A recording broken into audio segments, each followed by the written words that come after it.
Hey, I'm Mac. Welcome back to my channel. As always, don't forget to like, subscribe, share, and consider joining my Patreon for access to new videos 12 to 24 hours early, as well as extended versions, outtakes, adventure content, controversial opinions, and more. My thoughts and prayers are with all my UK viewers. I hope you're all staying cool, and I'm so sorry if my fellow Americans are making fun of you guys. For those not in the know, there's a bit of a heat wave going on, and London is going to be only a few degrees short of Salt Lake City's normal summer highs at a sweltering 37 degrees Celsius on tap for them, which is 99 degrees Fahrenheit. We routinely hit 40 degrees Celsius here, but the British ain't got air conditioning everywhere like we got, is it? So it's kind of a big deal. Given its matchless track record of paradigm-shifting innovation and unblemished reputation for quality products, it has always been puzzling and dismaying that the multi-level marketing industry has not produced any products one can put into their motor vehicle. I'm sure you can all relate to the feeling of consternation you get when you see a Monat distributor's head full of brand new little baby hair growth that is totally not simply where their hair has broken, or one of their victims, customers, whose hair has fallen out in clumps, and you just think to yourself wistfully, it is an outright disgrace on humanity that there are no products made by the multi-level marketing industry that I can put into my vehicle that, in addition to being the second most or most expensive purchase I will ever make in my life, is also an extremely safety critical piece of heavy machinery that is capable of functioning as a lethal weapon due to weighing thousands of pounds and traveling at high rates of speed. What a cruel state of deprivation we find ourselves in. Well, I have got some good news for you then, and it's the kind that doesn't imply you should admire a father who literally almost burns his child to death because he thinks the force that created the universe really wants him to, even though that voice in his head is just testing him to make sure he'd kill his son by lighting him on fire, but isn't actually going to make him do it. I mean, like, how else, okay, are you supposed to go about determining who is a righteous man? Govee, a new multi-level marketing company based out of Bluffdale, Utah, which, yes, if you were wondering, is basically right next to where I live. Like, I can see it out my window. So that's awesome. Is here to be our vehicular savior. Now, I could go into the details of what Govee is and what their product does, but I figured it would probably be better to hear it straight from a Govee distributor in this presentation that he posted to YouTube. Let's go! All right, everybody, welcome. Today we got Govee's opportunity presentation. I promise to keep this very short and sweet because I don't want to waste your time. I'm going to run through basically what the product is, what the opportunity is, and sum it up real quick at the end. I will, however, go over some personal things, input, if you will, at the end that you're welcome to stay for if you'd like to. But if you don't want to, if you just want the nuts and bolts, we're going to do that right away. And then I'm going to kind of talk about some other aspects, who I am. My name is Adam Ringham, if you don't know me yet. I'm a multi-seven-figure earner with network marketing.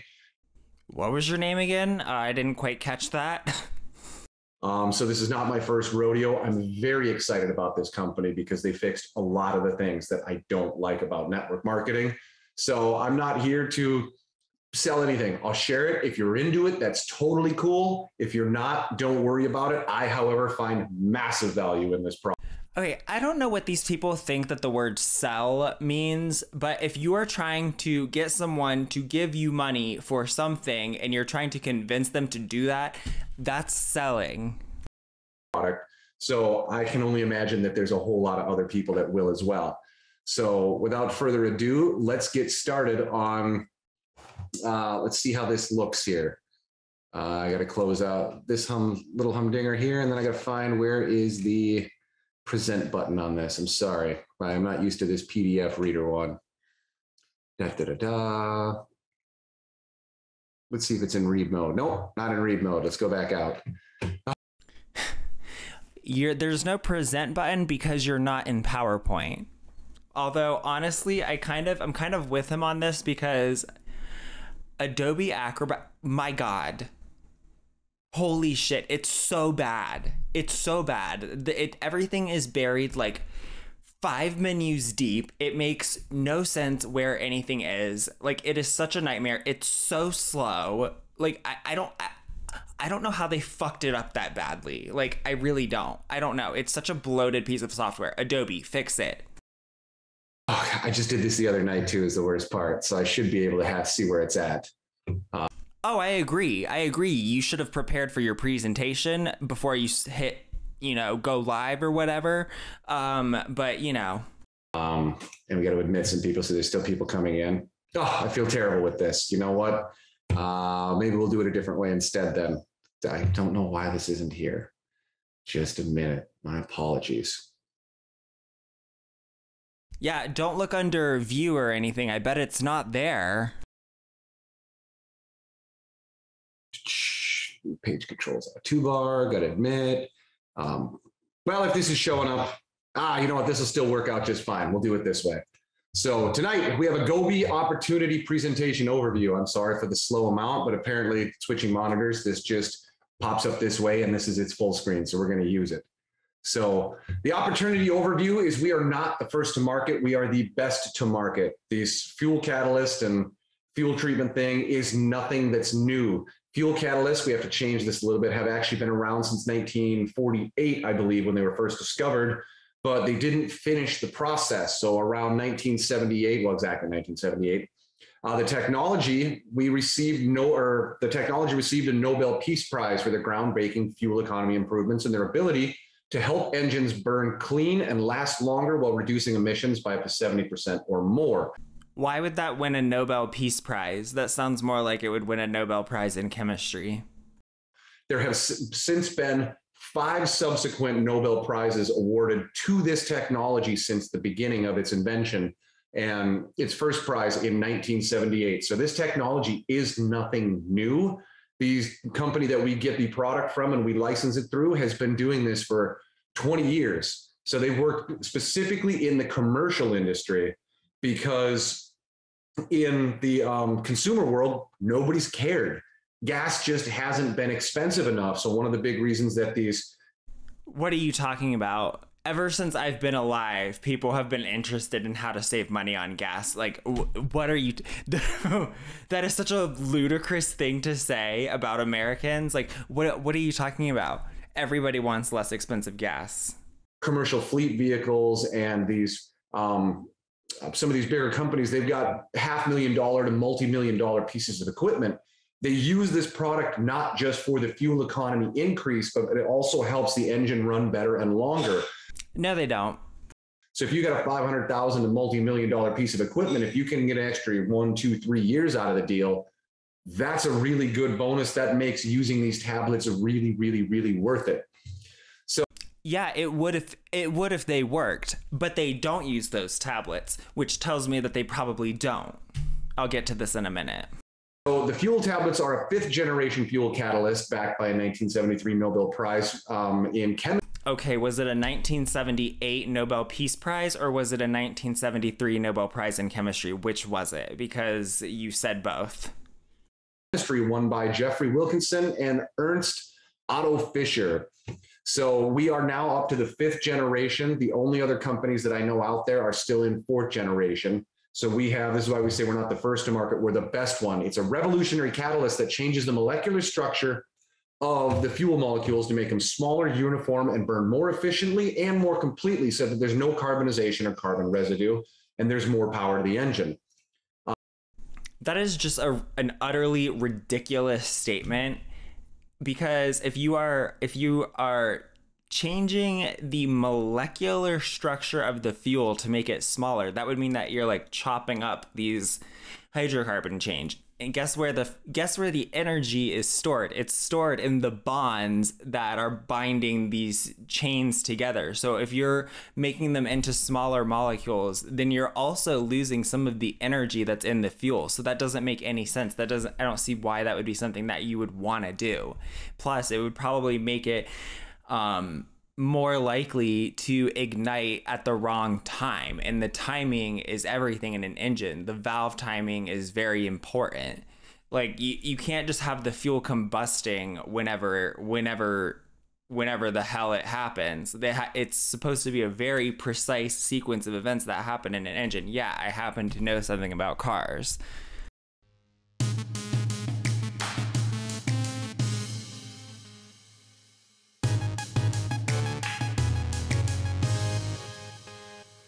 This is formulated to reduce your vehicle's fuel consumption, resulting in more miles per gallon and saving you more money every time you fill up your tank. It's also designed to clean your engine, reduce knocking, and lower emissions so we can all do our part for the environment. How in the hell is it going to reduce knocking if it is causing it to burn more easily? Knocking is what you call it when the fuel ignites before it is supposed to. Because normally in an engine, in a modern engine, you have a fuel injector, you have a spark plug in each little cylinder of the engine. And as the cycle goes around, the fuel air mixture is sprayed into the cylinder, the spark plug goes off, that's when the fuel is supposed to ignite, and the cycle repeats. So you don't want the fuel to be too ready to ignite on its own, because when it ignites on its own before the spark plug goes off, so that would mean that like the piston is at the wrong position for it to be igniting, which means it's going to be pushing back down on that piston when the piston is trying to come up. That's not good for engine performance, and that's called knocking because it makes a very loud noise when the fuel is igniting at the wrong point in the engine and forcing things to go the wrong way. It's a very precise sequence of events that's supposed to happen in a modern engine, and to get the maximum efficiency and performance out of an engine, all those things need to happen in the right order at only the right times. It's not like, oh, well, if it just burns more, it's better. Like, no, that's not better. And so I don't see how you can both make it easier to burn the fuel and also reduce knocking. Like I might drive an electric vehicle, but I drove an internal combustion engine until like 2 years ago, and I've done some basic exhaust work. I know how to change the oil in a car. I know a fair amount about cars, and it's starting to seem like I might know more than he does. I drive a 700 horsepower Jeep Trackhawk. I need all the fuel economy I can get out of it, but one of the other benefits that comes from the Govee tablets is it increases your octane or cetane level by 5. So I can go use 87 gas and still get better performance than as if I were paying for the 91. This saves me about $1 a gallon straight out the gate, even before. Where do you live that premium gas is a full dollar more than the low octane? Also, I think this man doesn't understand what octane rating means, because when you are increasing the octane rating of a fuel, you are making it harder for the fuel to ignite. That's why some high performance engines need higher octane rated gasoline, because in a high performance engine, there's going to be more squeezing on that air fuel mixture, which means it's going to be, higher temperatures, higher compression, which is going to make it more likely that the gasoline will ignite on its own without the spark plug going off. And so you would get knocking because the engine is such a high performance engine that these forces are causing the fuel to ignite prematurely. And so if you're increasing the octane rating, you're making the gasoline more resistant to igniting, such that it will only ignite when the spark plug fires. So yeah. Also, I'm not cutting off the edge of his presentation. That's him. So, yikes. I get any kind of fuel economy increase. So for me, massive value being able to use this. So this creates an acceleration of fuel burning at the time of combustion, which reduces the peak temperature of the cylinder, which increases the life of the engine. It creates a unique catalytic cover on the combustion surface of the engine to help protect them. It increases the octane level, like I said, by about 5. You can use this in race cars, airplanes, and all you do is get even better performance. And so the next one of increased power and performance, that's part of it. It also reduces emissions and smoke exhaust. So if it's a truck driver that's out there, you're going to go through less diesel exhaust fluid because you don't have as many emissions coming out. Now you really kind of save doubly. And then this way we can say, well, we really are doing our part to help the environment. We know I'm not a big fan of electric cars. By the time you mine all the stuff needed for the batteries and ship it around the world 1.5 times to get it refined and get it done, we haven't solved any problems. Plus, gas is still created by coal electricity is still created by coal and other things. We haven't really solved any problems with the. Yeah, I don't normally engage with this type of thing because it's always a bad faith argument because the environment has nothing to do with the reason why he doesn't have an electric car, doesn't want to get an electric car. That's because his masculinity is so fragile that even changing the propulsion method of his vehicle would cause it to shatter irreparably. So it's not productive to engage in a discussion about the environment with him on this point.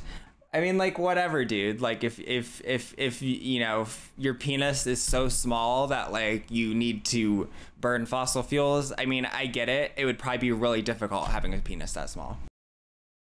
Electric engine. So this also helps keep the valve injectors and oxygen sensors clean. The molecular behavior of petroleum and oil oil derivatives, gas and diesel inside the combustion chamber. Oil and its derivatives, gas and diesel, tend to behave in an unstable manner inside the combustion chamber. This molecular instability causes formation of solid residues called oxides due to their acidic process in the combustion chamber. This acid process results in carbonization, aka you just get carbon in the engine because these oxides, they're resistant to high temperatures, they stick to stuff, and the carbonized ores adheres to the metal used in various components of the engines. So it's important to note this oxidative process occurs in every type of fuel engine, new or old, if it's operated by fossil fuel, aka gas or diesel. So anybody that's ever worked with a small engine or a large engine or a car, you're no stranger to carbon buildup from the fuel burning in completely. If only there were some type of vehicle that wasn't affected by carbonization, you guys.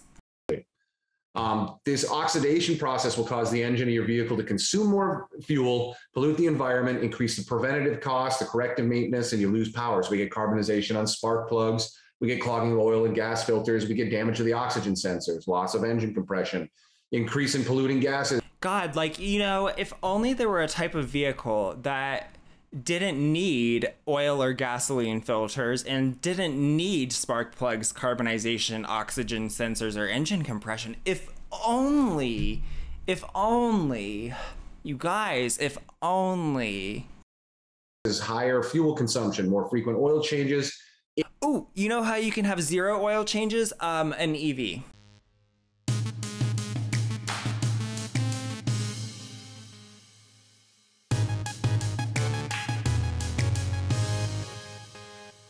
Increase in temperature. This is just what happens. It's much, if you're in the natural health world, it's much unlike, or it's not much, it's not unlike your mitochondria when you're getting all of this oxidative byproducts. This is the same thing kind of happening in the engine. You basically, it gums it up. No, it's not. It plugs it up, you lose power. And so this goes from the stable to the unstable to the stable. In the simplest terms, Wilkinson and Fisher managed to formulate a stable molecule in a metal element in the middle of two carbon elements connected to hydrogen chains. The Govey formulation acts as an exposed carboxyl molecule branches that are acidic and attracted to the Govey tablet's oxide to initiate a dehydration process. This dehydration process produces a molecule of water, which decomposes at high temperatures, releasing a molecule of carbon dioxide. This process eliminates the links in the aromatic chains and has a reversible effect on carbon deposits. So it increases your octane number by about 5, reduces toxic gas emissions up to 85%, and decarbonizes carbon residue, leaving a catalytic varnish on the engine instead. So basically, it just leaves a beautiful little protective. Oh my God, stop. You're killing me with no. Okay, let me back up here. That was a bunch of mumbo jumbo. First of all, what he's talking about, now I get it. The 1973 Nobel Prize in Chemistry went to those two chemists for the work that went into the development of the catalytic converter, which is a component of a vehicle's exhaust system. It's on the bottom of the car, and it has some platinum containing complexes that are able to cause a reaction to happen that reduces the amount of unburnt fuel, of carbon monoxide emissions, of toxic nitrogen containing compound emissions. Basically, the way that a catalyst works is it facilitates the reactants getting into an arrangement where the reaction is more likely to happen quickly by stabilizing the unstable intermediate step that needs to occur before the reaction can take place. And it can only work on a reaction that would happen normally but would happen very slowly. So the catalyst just causes the things to be all in the right places so that it happens more quickly and more readily by stabilizing that intermediate. It's like it's spotting the reactants, being like, oh, I got you, okay, go ahead, like holding them in that unstable position so that it's more likely to go forward. So that's why it's a little bit dumb that he's like, well, see, gasoline, it behaves unstable and this makes it stable. And it's like, that's not really what we're talking about. In organic chemistry, when we're talking about how it's stable, it's more you're saying that like it's a favorable conformation to happen. So like the catalyst is just making this unstable intermediate more likely to form by stabilizing it. That's all you're saying. You're lowering the activation energy. Like, it would almost be endearing if this weren't such a scam. Like, you can tell that the people at Govee have like read the thing about the Nobel Prize, but like they didn't quite understand it, like what it meant, and they've just kind of interpreted it the way that made sense to them. It's kind of cute.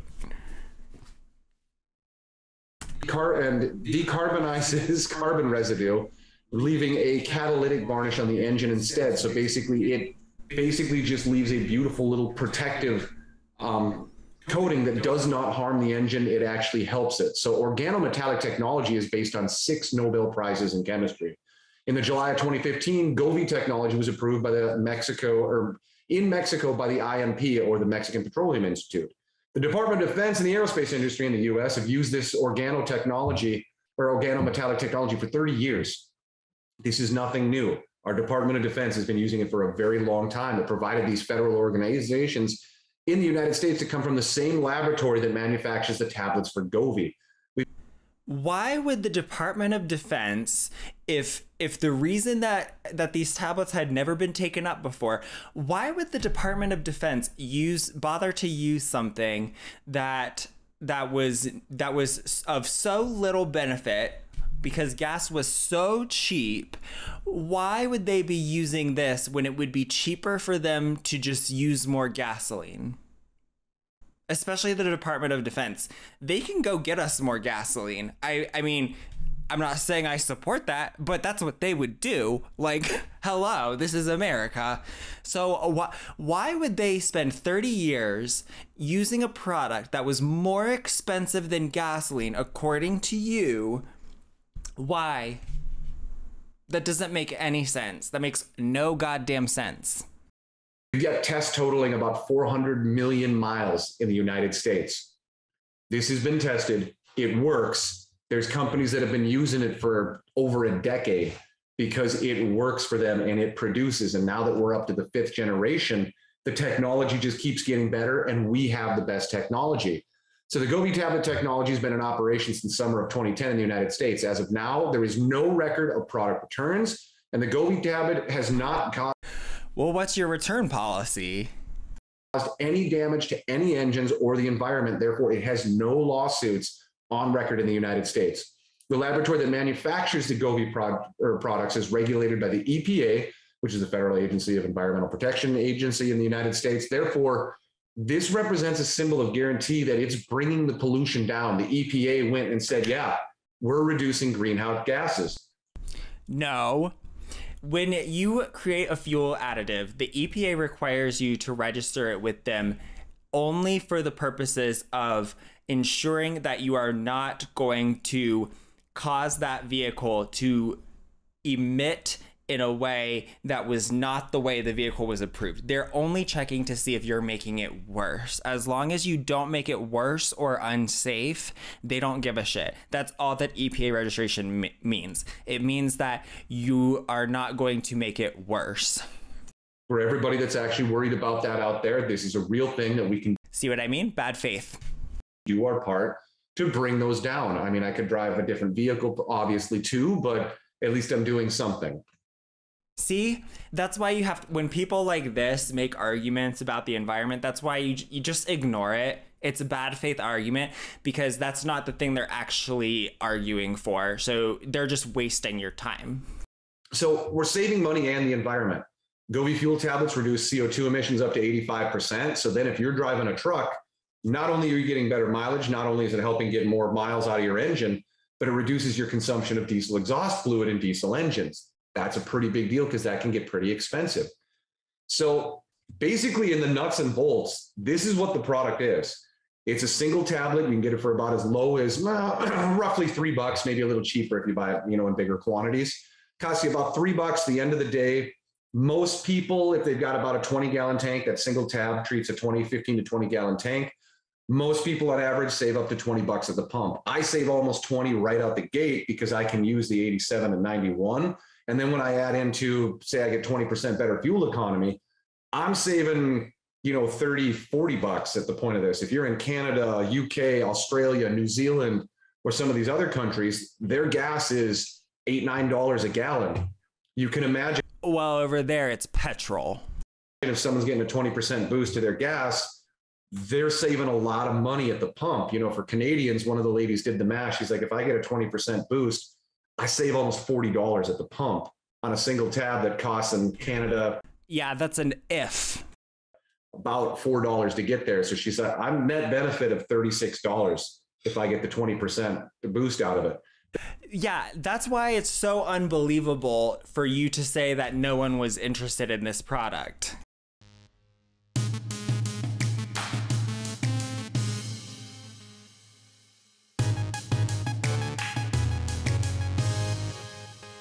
There have been people that have reported higher in the beta testing. Some people are lower. It just sort of depends on each person in your particular car.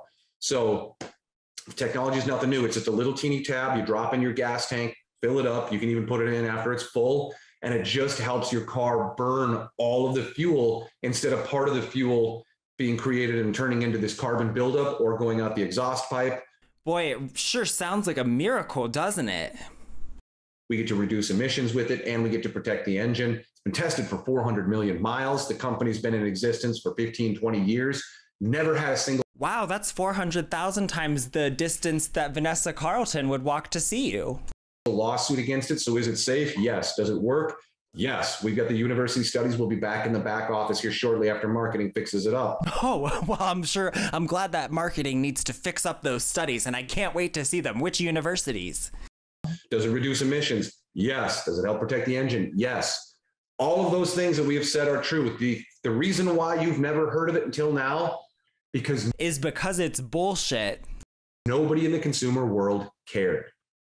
That is just such a ludicrous thing to say about the American public, that they would not be interested in something that could save them 20% on gas. 20%. Oh my God. I cannot think of a product that most Americans would be more interested in than that. Like, what? Everybody would want that. The fact that you have been unsuccessful in bringing that to market suggests that you probably can't sell anything. If you can't sell Americans something that will save them 20% on gas without changing their vehicle or driving habits, what can you do? Gas wasn't expensive enough, so no one cared. This is just the way it works. So like, where have you been? Have you been in America? Because the America that you've been in is clearly different from the one that I've been in. And the one that I've been in, basically since I was born, the number one persistent news story is how much gas prices are. There's a demand for it. We have some intelligent people said, hey, there's a giant demand for this. Let's bring this to market. A network marketing company is a great way to get the word out really, really quickly and capitalize on this opportunity. So now that we're talking about opportunity, this is the part of it. If you were I just got to summarize on this. I don't know if we'll get to the opportunity part. We might do that as a part 2. We'll see. I'm going to summarize on the actual product though. So in order to understand how I know this is bullshit, we need to consider my line of work. That is, as the manager of a warehouse, which, wouldn't you know it, happens to be something where you interact with tons of truck drivers every day. And you know what? Not a single truck driver I asked has ever used any kind of tablet additive in their tanks.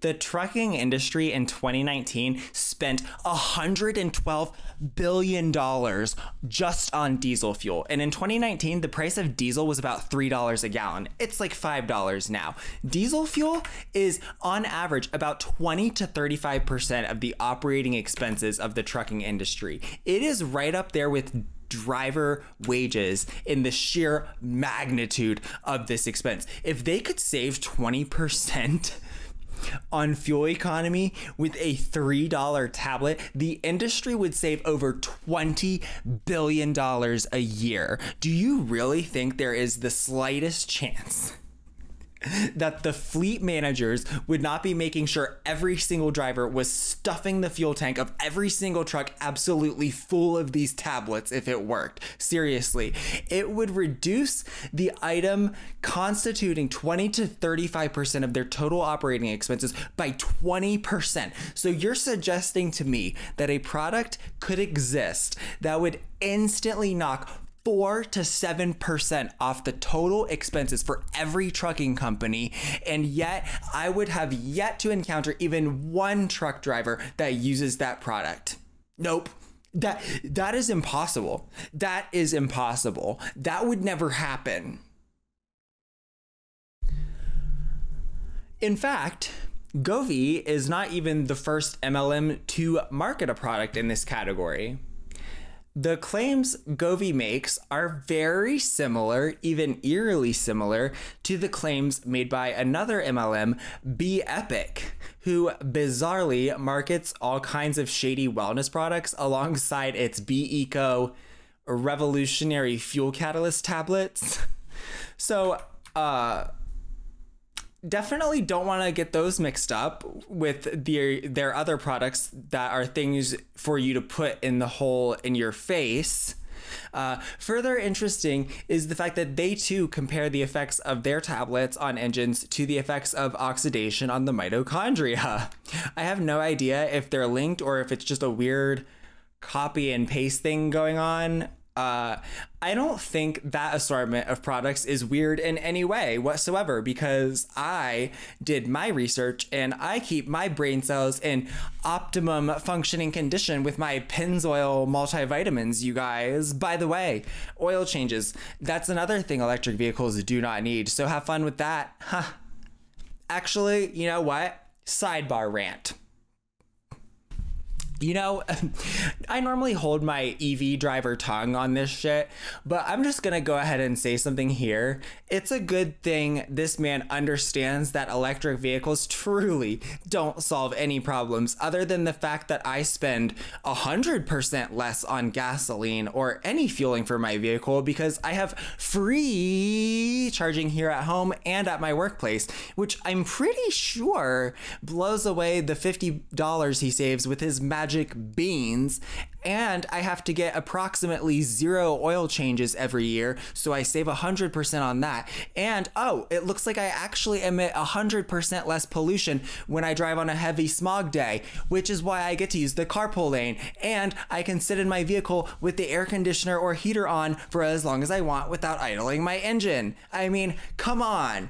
Don't I know that that electricity came from somewhere? Oh, you're absolutely right, I do, asshole. And I happen to know that for the chargers I use here, that power is from solar panels on the roof, and at work the line feeding the electricity to the EV chargers is solar and wind powered now, although it used to be natural gas, which produces less CO2 than an internal combustion engine car after about 17,000 miles of use when you account for manufacturing processes. And even if it had been coal, it would have been better after 70,000 miles. Except neither of those would have been true in this case, because my purchase of this vehicle did not cause any emissions, because I bought this car used and my old car went to a junkyard because it could not be restored to working order for less than it was worth as scrap. And when you buy a used car, you are not causing the manufacturing of anything. That only applies when you buy a new car, which still is better than buying a new internal combustion engine vehicle.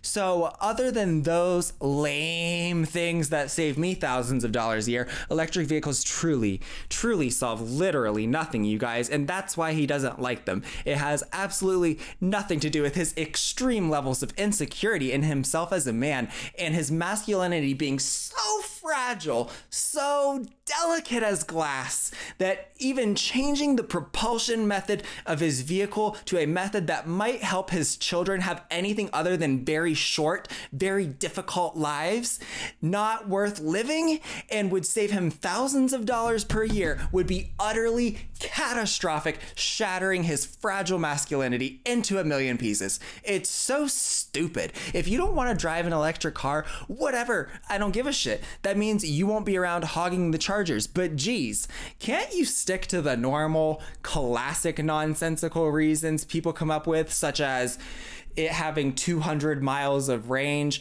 which clearly would be insufficient to do the 20 to 30 miles of driving they do on a given day? Or that they, might hypothetically want to go on a road trip without stopping to charge at a fast start charging station, because, clearly the few $100s it might cost to rent an internal combustion engine vehicle for a week or two would exceed the thousands of dollars you're saving on gasoline, not to mention potential tax credits and thousands saved on maintenance, oil changes, because it's apparently worth literally thousands of dollars to them to be able to go on a hypothetical road trip slightly more conveniently. And in a pinch, most EVs can charge to 80 to 90% in less than an hour at a fast charging station, which is available just about anywhere in all but the most remote areas of like Nevada and Utah and Montana. But even then are almost always within the range of most EVs. Don't you see? You can just stick to the classics, man. Come on.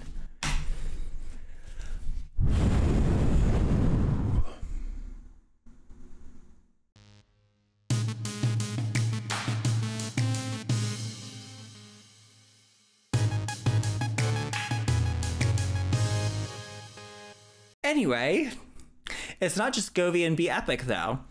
There was another company marketing a very similar product with very similar claims called Fuel Freedom International, which was founded in 2005 in the Orlando area of Florida, the state that ranks a distant second in fraud per capita, with a paltry 0.51 Ponzi schemes per 100,000 people, compared to the number one ranked Utah's 1.35 Ponzi schemes per 100,000 residents, because Florida truly cannot do anything right, including investment fraud. Less than a year later, the Attorney General of Florida opened an investigation alleging that FFI used unfair/deceptive business practices in the sale of product that purports to make gasoline burn with greater efficiency without independent scientific testing to substantiate the claims, resulting in a $100,000 settlement and a voluntary compliance agreement, which probably did nothing. Yet another MLM, Greenfoot Fuel Technology, formed in 2009, was marketing a similar product called EnviroTabs, making the same set of claims of increased fuel economy, reduced emissions, and cleaner burning of fuel, with very similar language describing the product in their marketing as an organometallic metal conditioner that acts as a combustion chamber catalyst. This catalyst allows more of the fuel to burn in the power stroke of the engine, and therefore less fuel burns in the exhaust stroke. Unfortunately, the FTC did not agree with that assessment, and after an investigation of their claims of increasing efficiency and reducing emissions, Greenfoot Global LLC agreed to a settlement for $800,000. Also interesting is the fact that both FFI and Greenfoot Fuel Technology, as well as BeEpic, all talk about this third-party lab that they work with that makes this tablet. So apparently, I'm gonna go with it's the exact same thing made by the exact same place. I don't know what's going on here. Is it possible that Govee could be some new innovative product? Could Govee be different? No, it's not. It's not possible that Govee has some little tablet you throw into your gas tank that actually causes a 10 to 20% improvement in fuel economy and nobody has heard of it. The best ways to improve your fuel economy is the old standards. Don't drive too fast, don't accelerate too quickly, use your fucking cruise control, and don't drive in a way that you need to ride your brakes. To reduce emissions, make sure your vehicle is properly maintained, your catalytic converter is functioning properly, don't idle the engine, and drive less overall. As seems to be the case, if the advice is boring and repetitive, it's probably true, and it's probably just good sense.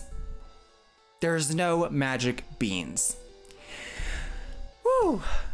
Let me know if you're interested. We will do a part 2 and we can find out about the opportunity, but I thought we would go ahead and cover the product. I've been Mac. Peace out. Bye!